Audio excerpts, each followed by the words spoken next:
بسم اللہ الرحمن الرحیم۔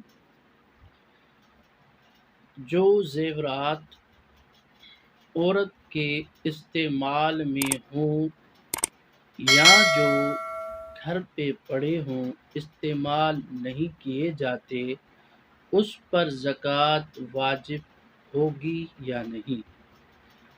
فقہ حنفیہ میں اور تمام احادیث کے کتب میں یہ بیان کیا گیا ہے کہ جو زیورات استعمال میں آتے ہیں یا جو زیورات گھر پہ پڑے ہیں، استعمال نہیں ہوتے، فقہ حنفی کی روشنی میں اور احادیث کی روشنی میں ان پر زکوٰۃ واجب ہوگی۔ وما علینا الا البلاغ المبین۔